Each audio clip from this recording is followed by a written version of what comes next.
So you can see this is a much bigger engine. I don't even think I have all the head bolts for it, so we're just gonna have to manage. Trying to do all this stuff one-handed because I don't have a tripod. Hammer down again. Put the battery in the drill. See if I have the right socket size for this.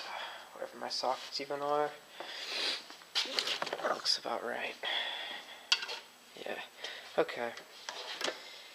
So what I'm basically just going to do is take off these head bolts, give you guys a look at the piston. I'm not going to be able to use my drill for that, I just realized, because the socket's a different size. No big deal. Just make sure all these are loose enough where I can get them off by hand, which they should be. Come on. So hard to do this one-handed. There we go.